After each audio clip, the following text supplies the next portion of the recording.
네, 여러분 잘 아시는 말씀이실 것 같다라는 생각이 듭니다.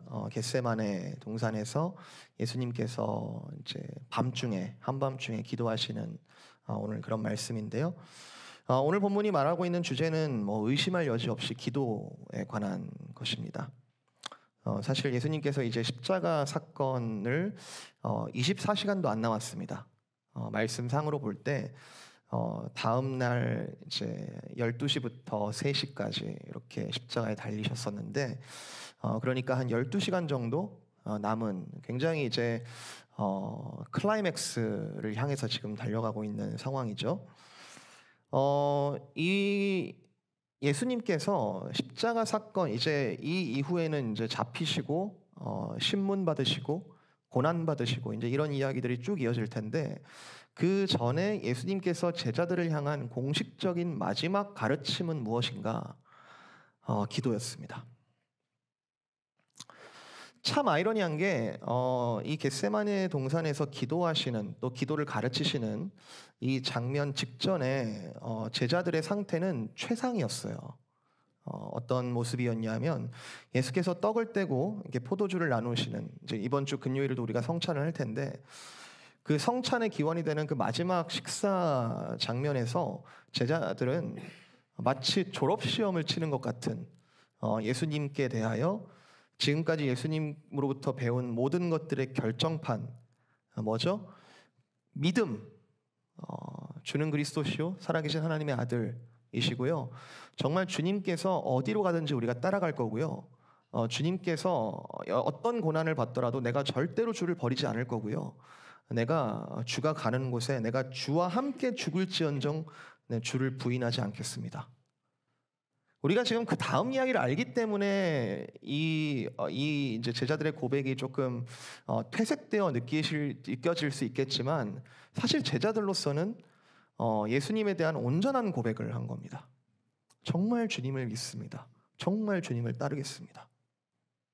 그런데 예수님께서 이 제자들의 이 고백을 그대로 받으셨을 거예요. 근데 이후에 이제 오늘 겟세마네 기도와에서 보여지는 모습 그리고 잡히실 때에 제자들이 보여진 모습들을 보면은 도대체 이 하루도 채 지나지 않은 이 시간 가운데 정말 가장 멋진 모습으로부터 또 가장 참 비참한 참 부끄러운 모습으로 추락하는 이런 상황들을 그리고 그 가운데 발견되어지는 이 기도라는 주제에 대해서 오늘 우리가 어떻게 읽어야 될까? 여러분 기도 잘 하십니까? 참 이게 간단한 질문 같은데 굉장히 많은 걸 담고 있는 질문이라는 생각이 들어요. 기도 잘 하십니까? 또 기도를 통한 주님과의 교제를 여러분은 즐거워하십니까? 누군가 널 위해 기도한다. 그리고 찬송가 가사 중에 그런 가사가 있죠. 내 기도하는 이 시간 그때가 가장 즐겁다. 이런 가사가 있는데 여러분은 기도를 어떻게 생각하고 계시는지. 요즘 이제 그 피택 받아서 피택은 아니죠. 추천 받아서 집사 후보 그리고 여집사 후보 분들과 정기적으로 교육을 진행하는데 누군가로부터 이런 말씀을 들은 적이 있어요. 집사가 되면 뭐가 많이 바뀌겠는가? 기도할 일이 많아지지. 대표 기도할 일들이 많아지지. 이전에 작년에 장로 후보자 교육을 할 때도 비슷한 이제 대화를 한 적이 있습니다. 장로로 부름을 받는다는 것이 가장 큰 변화 중에 하나가 여러 자리에서 대표 기도를 하는 일들이 많아지지 않겠는가. 물론 저희 교회 장로님들 진짜 성숙하다는 생각이 많이 드는 게 그런 부담일 수 있죠. 그 공중 앞에서 이렇게 기도한다는 게 부담스러울 수 있고 그게 모두가 다 잘하는 건 아닐 수 있음에도 불구하고 장로님들이 그런 대표 기도의 자리를 이것은 영적인 리더로서 주님의 일을 감당하는 특권이다. 나에게 주어진 특권이다. 그리고 성도들을 축복할 수 있는 참 귀한 부르심이다. 이렇게 받는 것을 보고 참 감사하다라는 생각을 많이 했었습니다. 하지만 우리 가운데 적지 않게 보여지는 어떤 기도에 관한 모습은 솔직하게 기도를 서로 미룬다든지 사랑방 리더를 왜 세웠는가? 기도시키려고 세운 것 아닌가? 뭐 이런 농담도 하고요.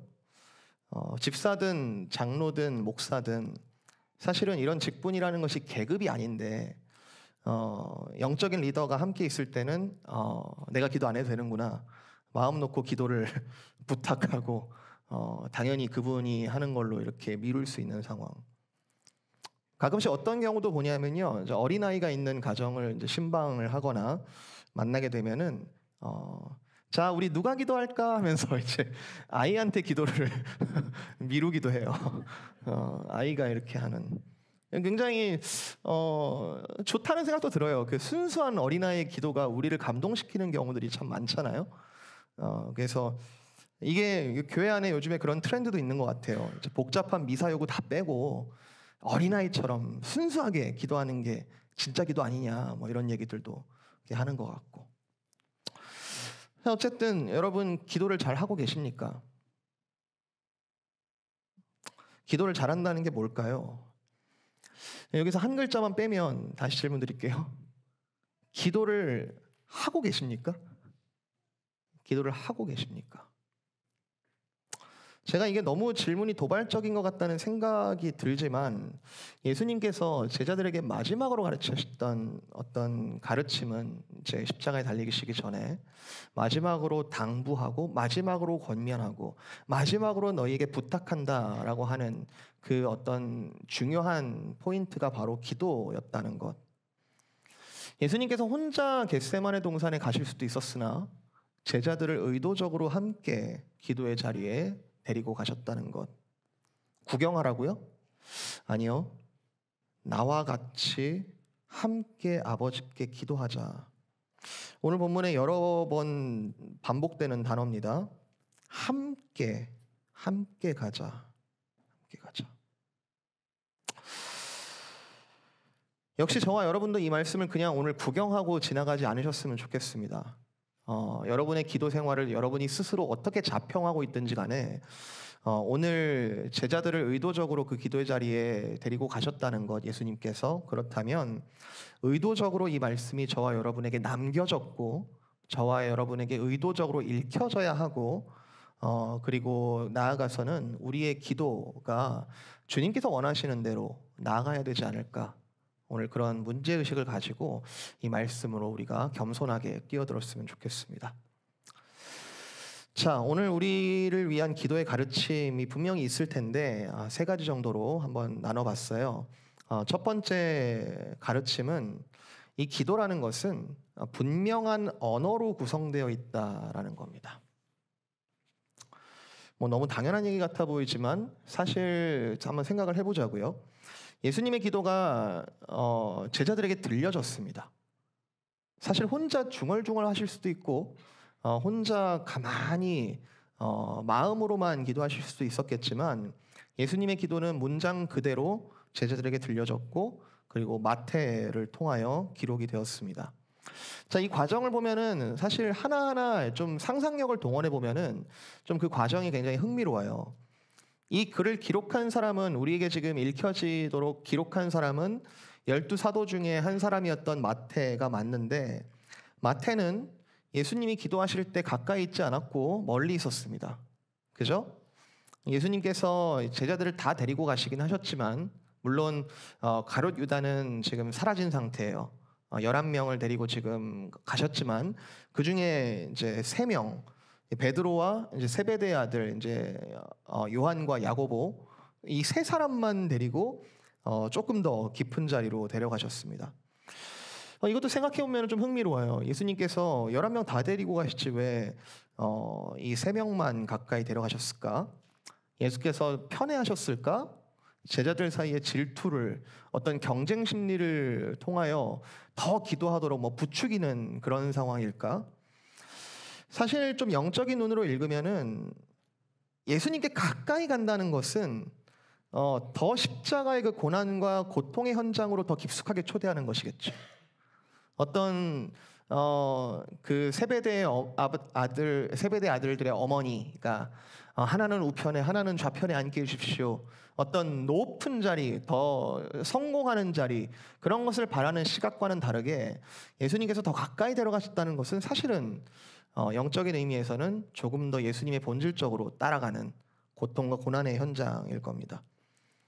그렇기 때문에 동시에 어떤 영적인 편애라고 볼 수도 있을 것 같아요. 예수님께서 그 두 아들의 어머니의 그 로비가 우리 아들들을 이런 그 로비를 사실은 영적인 의미에서 그대로 들어주셨어요. 천국은 침노하는 자의 것이다. 그 침노 중에 하나를 예수님께 나아가서 간구하고 두드리고 그 기도하는 그것을 예수님께서 그대로 들어주셨다. 그 제자의 어머니의 육적인 요구를 영적인 결과로 예수께서 승화시켜 주셨다. 사실 이것도 우리가 기도를 할 때 다 알고 뭐 어떤 하나님 하늘에 신령한 것을 우리가 다 깨닫고 나서야 그때야 기도할 수 있다는 게 아니라 일단 기도하라 하셨으니 일단 기도하는 것조차도 주님께서 세밀하게 듣고 계시고 그분의 뜻대로 가장 선하게 이루실 것이다 라는 교훈이 있을 거예요. 그 두 아들은 그렇다 치고 베드로는 또 왜 데리고 가셨을까? 베드로를 더 가까이 데려가신 이유를 한번 생각해 보면 베드로가 그런 고백을 하잖아요. 내가 절대로 주를 떠나지 않겠습니다. 내가 주와 함께 죽겠습니다. 그렇게 호언장담하는 베드로에게 그 말이 얼마나 참 부질없이 바스러질 것인지를 몸소 경험하게 어떤 몸으로 이렇게 배우는 어떤 교훈, 몸으로 예수님의 말씀을 경험하는 어떤 눈높이 교육을 하고 계시는 게 아닐까. 솔직히 그런 분들이 계시잖아요. 아무리 들어봐야, 아무리 알아봐야 몸으로 배워야지, 몸으로 이렇게 겪어야지만 이제 이렇게 해봐야지 아는 분들 있잖아요. 그러니까 실패가 있을 거라고 아무리 경고가 있어도 실패를 해봐야지 배우는 분들. 예수님은 지금 베드로를 사랑하사 그에게 눈높이 교육을 하고 계시는 거겠죠. 그런 면에서 저는 베드로가 더 높은 수제자 뭐 이런 단어 뭐 이렇게 더 총애를 받았다라고 보기는 좀 어렵다고 생각합니다. 맞는 그런 교육들을 하지 않으셨을까? 나중에 이 마태가 먼 발치에 있었던 마태가 이 예수님 가까이에서 그 네 사람 사이에 있었던 그 일들, 그 말들이 생생하게 기록이 되었던 것은 어쩌면 밤중에 예수님의 말소리가 제자들까지 들렸을 수도 있겠지만 나중에 그 11사도가 각자 받았던 그 은혜의 경험들을 교회라는 틀 안에서 서로 남김없이 공유하였기 때문에 이 기록이 우리에게 남겨지지 않았을까라고 생각이 듭니다. 예수께서 이런 말씀을 하셨어. 예수께서 이렇게 기도하셨어. 나는 그때 이런 마음이 있었어. 교회는 그런 곳이죠. 교회는 뭐 내가 특별한 기도 방법을 가지고 나만이 하는 그런 방법, 나만이 아는 그 은혜, 그것만이 정답 이렇게 주장하는 곳이 아니라 서로 아주 다채로운 은혜의 경험들이 있는데 그것이 주 안에서 조화를 이루는 곳, 그 안에서 겸손함을 배우기도 하고 그 안에서 풍성한 은혜를 누리기도 하고 각기 기능이 다른 각 지체가 한 몸이 되어서 그분의 목적을 따라 머리 대신 그리스도의 목적을 따라 다양한 일을 하는 곳, 또 각 물감이 막 이렇게 어우러져서 물감 하나로는 한 색깔밖에 내지 못하지만 그 물감이 어우러져서 생각하지도 못했던 아름다움을 내는 그런 곳이 바로 교회죠. 어쨌든 이 예수님의 기도는 분명히 언어로서 마태의 그 기록까지 전달이 되었습니다. 이러한 사실은 기도에 대해서 상당히 중요한 원칙을 보여주는데 기도라는 것은 그냥 눈 감고 그냥 침묵하는 게 아니라 분명한 언어라는 사실입니다. 조금 이따 제가 두 번째 포인트로 기도의 자세에 대해서도 조금 더 깊이 얘기를 나눌 텐데 우리가 왜 눈을 감죠? 기도할 때 왜 눈을 감죠? 그건 다른 곳을 보지 않고 주님께만 집중하겠다는 의미죠. 그 자세죠. 이건 율법이 아니고 이건 원칙이 아니고 성도의 지혜입니다. 주님께만 집중하겠다. 왜 손을 모으죠? 손을 묶고 다른 일은 내가 멈추고 이 시간은 주님께만 집중하겠다라는 지혜로운 자세죠. 한번 말씀드린 적이 제가 있는데 이게 신앙생활을 잘하는 팁 중에 하나는 해야 할 것과 하지 말아야 될 것을 구분하는 겁니다. 이게 단순해 보여도 성령의 지혜가 필요한 일인데 우리는 모든 것이 가하지만 그 중에 선한 것을 취사 선택할 수 있는 자유가 있습니다. 우리는 모든 것을 할 수 있고 내가 어떤 걸 하더라도 누가 나한테 뭐라 할 수 없지만 내가 주님을 위하여 스스로 절제하고 스스로 가지를 치고 이것은 하지 않겠다라는 그런 지혜로운 결단. 그 중에 기도가 언어로 이루어졌다는 것은 이것은 해도 그만 안 해도 그만이라는 모든 것이 가하다라는 쪽이 아니라 기도는 이렇게 하는 것이다라는 예수님의 원칙적인 그리고 예수님의 우리를 향한 지혜와 지혜로운 가르침이라는 거죠. 기도는 그냥 눈 감고 가만히 명상을 하는 게 아니고 분명한 언어로 주님께 드려지는 간구입니다. 예수님은 음성을 사용하셨고 그 언어에는 분명한 내용이 담겨져 있었습니다. 창조주 하나님께서는 이 세상을 창조하셔놓고는 그냥 될 대로 되라라고 하시면서 침묵하지 않으셨고 우리에게 분명하게 말씀하셨습니다. 그리고 구약 성경을 보나 신약 성경을 보나 하나님의 이 계시에 대한 마땅한 반응은 아주 분명한 표현으로 주님께 믿음을 고백하고 분명한 표현으로 주님께 간구를 하는 것. 특별히 기도라는 것은 하나님께 드려지는 표현되어지는 언어적인 반응이자 언어적으로 표현되는 간구 방법입니다. 예수님께서 중언부언하지 말아라. 기도에 대한 가르침이 산상수훈에도 나오는데요. 산상수훈에 특별히 주기도문에 대한 내용이 나오면서 기도에 대해서 너희는 이렇게 하라 이런 얘기가 말씀을 하시는데 예수님께서 중언부언하지 말라라고 하시는 것은 마음을 담기지 않은 언어적 표현 또는 의미 없는 반복적인 언어 패턴, 의미가 담겨 있지 않는 언어적인 그냥 반복되는 언어 패턴을 기도에 담는 것에 대해서 배격하시는 겁니다. 그것은 기도가 아니다. 제가 가끔씩 방언에 대한 질문을 받는데 방언은 특별히 사도시대에 보여진 성령 임재의 한 증거로서 신령한 언어가 맞아요. 신령한 언어로 이렇게 우리에게 주어졌고 이것이 성령께서 살아계시는 증거 중에 하나로 보여졌습니다. 지금 이 시대에도 방언이 있겠는가? 있을 수 있다고 생각합니다. 충분히 있을 수 있다고 생각합니다. 그렇지만 고린도전서 14장에 보면은 방언 역시 예언의 은사로 통변되어져야 된다. 해석되어져야 된다. 통역이라는 단계를 거치는 방언이라는 것이 의미가 담긴 언어적 표현에서 벗어나지 않는다라는 거죠. 의미 없이 막 방언을 한다. 전 조금 의심스럽습니다. 방언의 핵심은 그 형식과 그 모습이 어떠하냐라기보다는 방언의 핵심은 뭐냐면 본질적으로 그 기도의 출발을 성령께서 시작하시겠다라는 뜻이에요. 성령께서 시작하신다는 점. 이 생각보다 예수님께서 이 기도하신 게 굉장히 복잡하거나 굉장히 알아들을 수 없는 말씀을 하시거나라는 것이 아니라 오늘 겟세마네 기도에서 보여주시는 예수님의 이 기도는 굉장히 생각보다 내용이 단순합니다. 소위 정말 죽을 것 같은 이 마음, 내 마음이 매우 고민하여 죽게 되었다. 이 지금 내가 죽을 것 같은 이 고통스러운 이 마음, 그리고 아버지께 뭘 간구합니까? 이 잔이 가능하면 지나갔으면 좋겠습니다. 우리 그런 기도 할 수 있잖아요. 우리 그런 기도 할 수 있습니다. 아버지 정말 제가 이거 너무 힘들어요. 싫어요. 너무 부담스러워요. 너무 어려워요. 이 잔이 지나가기를 바라는 요청. 그리고 동시에 최종적으로는 그러나 내 뜻보다 내 생각보다 내 요청보다 아버지의 뜻이 더 선하시기 때문에 내가 그럼에도 불구하고 복종하겠습니다라는 믿음의 고백. 그런데 분명하게 언어로 표현되어 있습니다.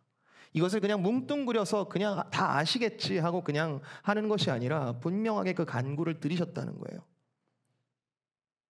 단순해도 됩니다. 기도할 때 단순해도 됩니다. 기도할 때 짧아도 됩니다. 그러나 분명한 내용이 하나님께 대해서 내가 지금 무슨 말을 하고 있는가, 하나님께 대해 내가 지금 무엇을 말씀드리고 싶은가, 내가 무엇을 바라고 있는가라는 내용이 그 안에 담겨져 있는 것이 바로 기도라는 거죠. 사랑하는 거랑 굉장히 비슷한 느낌이 들었습니다. 우리가 사랑을 표현할 때 어떤 뭐 거대하고 복잡한 이벤트 뭐 이런 것들이 사용될 때도 있죠. 그것이 어떤 사랑을 내가 가지고 있는 사랑이 어떠한 것인지를 그 크기와 그 모습을 보여주는 어떤 역할, 데코레이트하는 그런 역할을 하기는 하지만 그 안에 담겨 있는 진짜 사랑은 사실 굉장히 단순하지만 지울 수 없는 I love you, 내가 너를 사랑한다 라는 단순한 내용이 그 안에 담겨져 있지 않습니까? 그 내용이 없고 껍데기만 했으면 그건 사랑이 아니죠.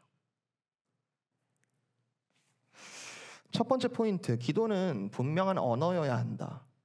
이게 단순히 목소리를 내야 된다라는 의미를 말씀드리는 게 아닙니다.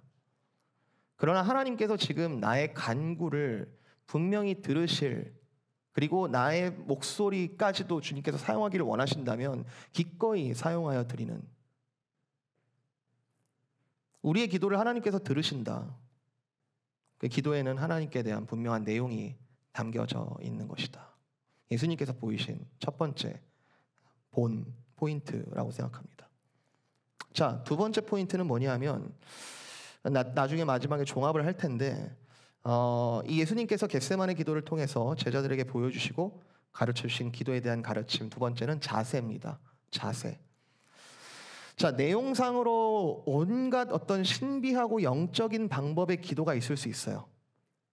심지어 아까 언어를 강조하긴 했지만 언어를 사용하지 않더라도 어떤 일부러 이렇게 다른 기도, 영적이고 신비한 기도의 가능성이 있죠.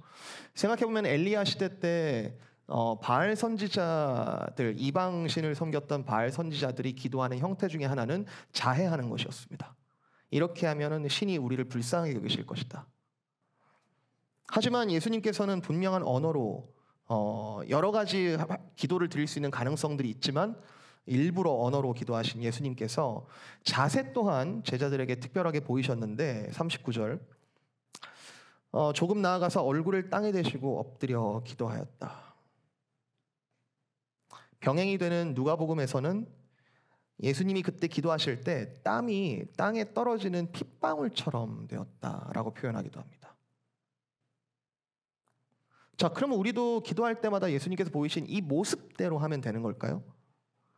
기도라는 것이 이런 특정한 어떤 형식이나 자세, 예수님께서 하셨으니까 우리도 그대로 무릎을 꿇고 땅에 엎드리고 정말 땀이 흐르도록 그렇게 기도하면 되는 걸까요? 여기서 제가 강조하고 싶은 포인트는 어떤 자세로 기도하는 게 기도냐라고 하기보다는 우리가 영이신 하나님과 영적인 교통수단인 기도를 우리가 이 땅에서 육체를 가지고 살아가는 동안에는 완전하신 하나님이시지만 동시에 우리와 같이 완전하신 인간이셨던 예수님께서 지금 이 기도를 육체에 담고 계신다는 거죠. 예수님께서는 육체를 초월하여 기도하실 수도 있었겠지만 참 인간으로서 우리를 위하여 육체의 그 기도를 담으셨습니다. 우리가 어떤 자세로 기도해야 되는가, 얼마나 기도해야 되는가, 몇 시간, 몇 분을 기도해야 되는가라는 그런 질문은 율법적인 접근이 있을 겁니다. 그러나 그 율법의 정신이 중요한데 어떤 자세로 기도하셨다라는 그 의미가 뭐냐라는 점에서 볼 때 일단 예수님의 기도는 특정한 육을 사용한 특정한 자세를 통해 그런 기도 방법을, 기도 모습을 우리에게 그대로 보여주셨다는 거. 이게 도대체 우리에게 무슨 의미가 되겠는가? 물론 우리는 아무 자세로든 기도할 수 있습니다. 여러분은 모든 것이 가합니다. 예수님께서 우리에게 복음적 자유를 허락하신 것은 우리가 어떤 것도 하나님께 나아가는 데 있어서 거리낌이 없이 모든 것을 사용할 수 있다라는 의미이기도 합니다. 아무 자세로든 기도할 수 있어요. 산책을 하면서도 기도할 수 있고요. 많은 분들이 하시겠지만 운전을 하면서도 기도할 수 있고요. 눈을 떴을 때 아침 햇살이 쫙 비쳐오는 것을 보면서 아침 햇살에 감격하여 나도 모르게 탄성이 나오고 그렇게 기도할 수도 있습니다. 물론 침대에 누워서 기도할 수도 있습니다. 많은 경우 침대에 누워서 기도를 할 때 예수님의 이름으로 기도합니다라는 기도의 마침표를 찍지 못하고 기도가 끝나는 경우들이 너무 많죠. 저는 그래요. 저는 이렇게 음악을 들어도 2절을 못 듣거든요. 그 전에 의식이 나가는 스타일인데 저에게 누워서 기도를 하겠다는 건 기도를 안 하겠다는 뜻이에요. 그냥 기도는 시작은 하겠지만 하다가 자겠다라는 뜻이거든요. 하지만 인간의 특성 중에 하나는 전인격적이라는 건데 영과 혼과 육이 하나라는 뜻인데 이 로봇들처럼 우리가 파트들을 조합해서 인간이 창조된 게 아니라 모든 점에서 전체가 하나고 하나가 전체로 우리가 연결이 되어 있는데 우리가 하루에 할 일을 아무리 철저하게 잘 세워놔도 내 마음을 흔드는 어떤 영적인 어떤 일들 하나가 어떤 염려 하나가 이 모든 것을 망치는 경우들 여러분 경험하지 않으셨습니까? 이걸 분리할 수 있나요? 오늘 내가 먹는 것, 내가 오늘 무엇을 먹는가는 조금 지나치게 설명하면 나의 수명, 나의 건강, 나의 미래까지도 영향을 미치기도 합니다. 우리가 항상 정신이 없다. 요즘 어떻게 사세요? 정신 없어요. 요즘 이번 한 주 어떠셨어요? 정신이 없어요. 정신이 없다는 것은 우리 인생의 전체가 케이오스다라는 뜻이라기보다는 인생의 어느 한 부분이 정돈이 되지 않아서 모든 일들에 영향을 미치는 그런 우리의 상태를 의미하는지도 모릅니다. 간절한 기도라는 것은 지금 이 순간 내가 간절하게 기도하는 것, 나의 최우선순위가 이 기도에 있다는 것은 몸의 표현으로 드러난다는 거죠. 몸을 사용하지 않고 내 생각과 내 영으로만 간절하게 기도할 수 있을까? 논리적으로는 가능할 수 있을지 모르겠지만 그게 불가능하다라는 것을 인간은 전인격 존재라는 것을 지금 전인격적인 존재라는 것을 예수님께서 우리에게 기도 모습을 통해 보여주고 계시는 거죠. 간절한 기도는 이렇게 드릴 수밖에 없지 않겠느냐. 기도는 모든 것이 가하지만 모든 것이 선한 것은 아니고 최선을 위하여 차악을 버리는 것, 여기서도 지금 드러나는 겁니다. 간절한 기도의 간절한 자세가 따라가는 것은 너무 지당한 일이죠. 육적인 형식의 우리의 간절한 기도를 담는다라는 것은 자세만을 의미하는 것은 아닙니다. 기도는 시간이 필요한 일이고요. 기도는 우리의 육체, 체력을 사용해야 하는 일입니다. 기도를 위한 시간과 체력을 위해 포기해야 할 일도 생깁니다. 우리에게 기도에 대한 우선순위가 확실하다면 우리는 당연하게 기도보다 더 중요해 보이는 일들을 당연하게 포기하지 않을까요? 기도는 장소를 특정하기까지 합니다. 예수님께서 뭐하러 겟세마니까지 가셨을까요? 그냥 그 식사 자리에서 그냥 누워가지고 눕는다라는 것은 그 당시 식사 모습이 누워서 먹는 거였어요. 그 당시 식탁이 있는 게 아니라 그냥 누워서 이렇게 쿠션 옆에 몇 개 해놓고 그냥 이렇게 누워서 먹는 거거든요. 그냥 먹다가 그냥 기도하셔도 되지 않았을까? 그 밤중에 겟세마네까지 가는 과정이 피곤했고 그 한밤중에 그 이동을 하고 너희는 자지도 못하게 너희는 깨어서 나와 함께 기도하라라고 하는 그 상황이 제자들을 굉장히 피곤하게 만들었습니다만 그러나 지금 예수님 마음속에는 사역의 가장 절정, 이 인류를 구원하고자 하는 이 사역의 절정, 이 중요함, 그리고 이 고통, 이것에 대한 예수님의 깨어있음과 제자들의 잠들어 있음이 아주 극명하게 지금 드러나고 있는 것이죠. 미국은 제가 몇 년 이제 미국에 살아보니까 미국은 이제 고난주간에 아이들 방학이 있잖아요. 그래서 많은 가정들이 이때 여행을 많이 가시더라고요. 어제는 좀 그랬지만 오늘 날씨 너무 좋잖아요. 날씨도 참 좋은 때고 진짜 이해합니다. 진짜 이해합니다. 곧 금방 커버릴 이 아이들에게 좋은 어떤 추억을, 이렇게 가족적인 추억을, 이렇게 경험을 이런 기회가 그렇게 많지도 않고 연중 가족이 함께할 수 있는 시간이 그렇게 많지도 않고 그리고 정말 일하시느라 바빠서 정말 좋은 시기에 아이들도 같이 쉬고 할 때 여행 갔다 오는 거 충분히 이해합니다. 근데 제가 동시에 드는 생각은 우리에게 기도할 시간, 우리에게 기도할 기회도 우리에게 항상 있는 것은 아니라는 생각도 듭니다. 아이들 금방 커버리면 이 기회가 없으니까 지금 귀하게 여겨지는 거죠. 기도도 항상 우리가 할 수 있는 행위일까? 인생 중에 최소 한 번은 주님께 기도에만 집중할 수 있는 그런 고난 주간을 가지면 어떨까? 가족 모두가 자원하여 기도에만 힘쓰는 한 주를 한 번은 보내면 어떨까? 이것이 부모가 자녀에게 보여주는 최고의 신앙교육일 수 있지 않을까? 고난주간이라는 게 그리스도를 깊이 묵상하는 어떤 육적인 의미에서의 영적 기회인데, 할 수 있는 모든 자세를 다 동원해서 주님의 고난에 깊이 참여해보는 시간을 특정한 한 해에 작정하여 한번 가져보면 어떨까? 여러분, 이건 제가 율법이 아닙니다. 이것은 레커멘데이션입니다. 권고입니다. 그러나 우리에게 이 우선순위가 어디에 있냐는 거죠. 40절, 제자들에게 오사 그 자는 것을 보시고 베드로에게 말씀하시되 너희가 나와 함께 1시간도 이렇게 깨어 있을 수 없더냐.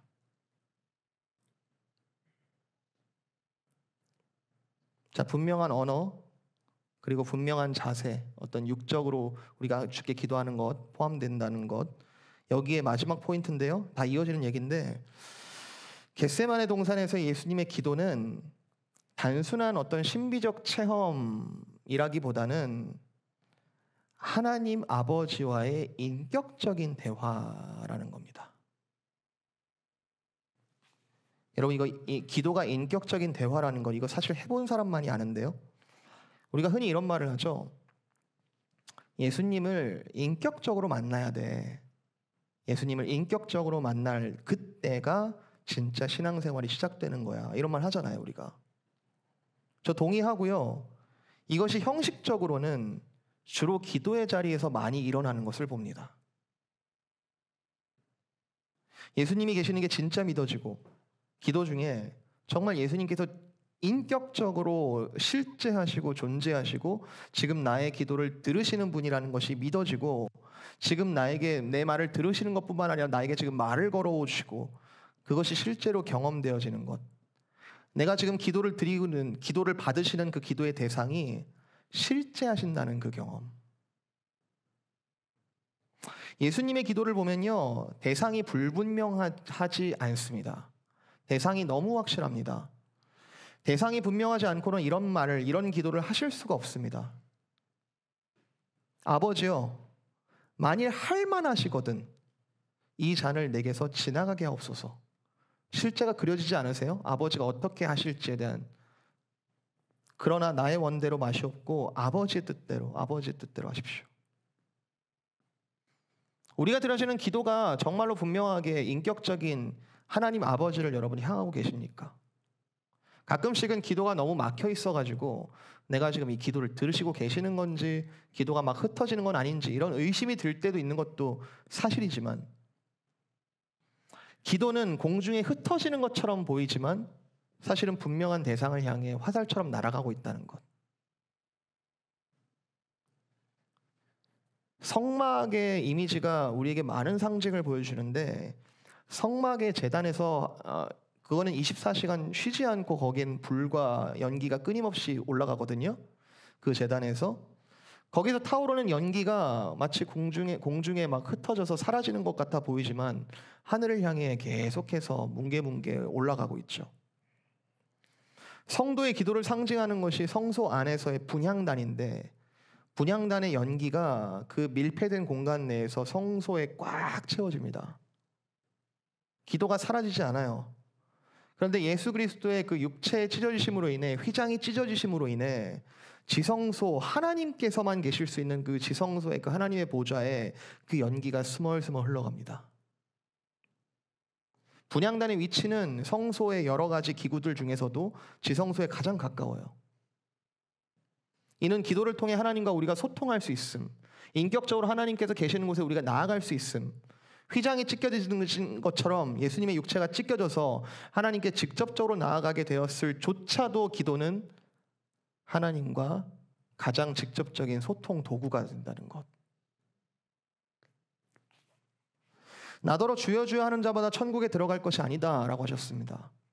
여러분 이거 어떻게 경고의 말씀으로 듣고 계십니까? 나더러 주여 주여 부른다라고 해서 다 천국에 들어갈 것이 아니다.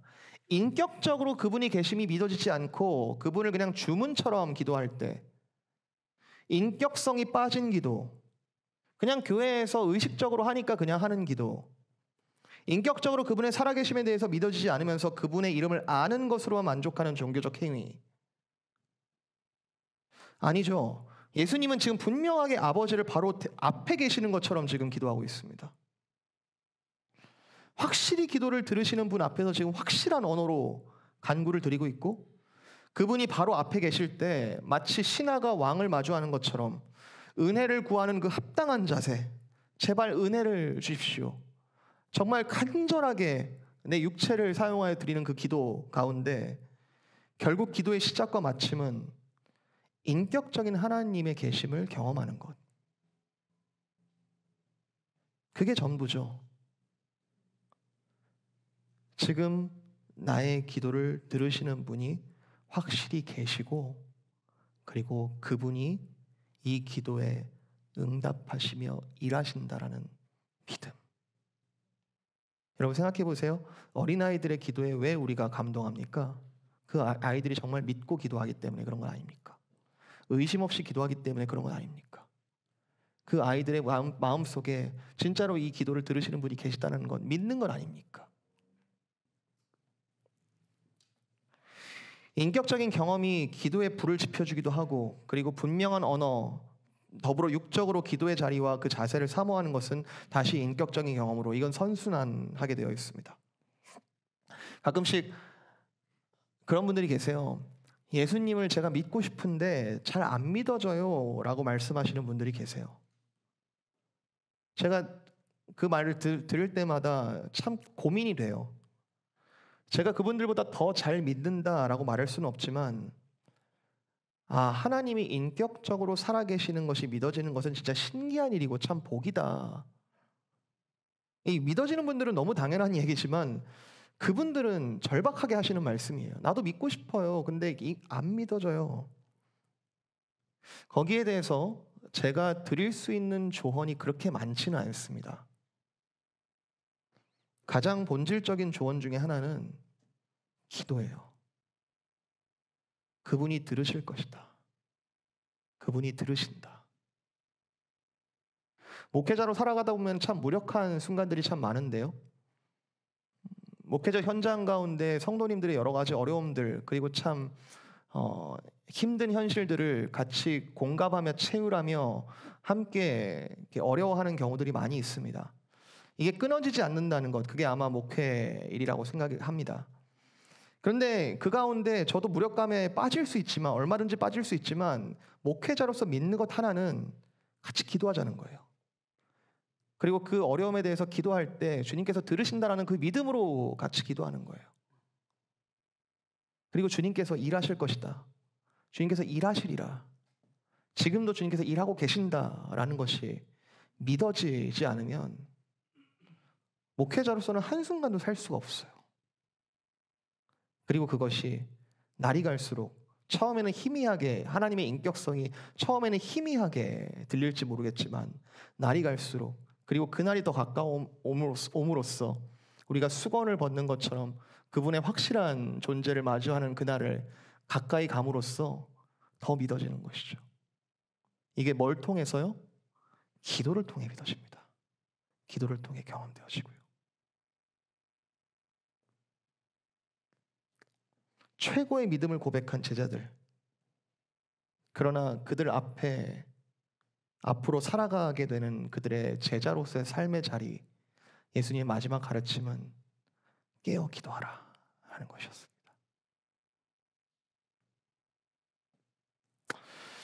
사랑하는 성도 여러분, 저는 우리 교회가 기도에 힘쓰는 교회가 되기를 진심으로 바랍니다.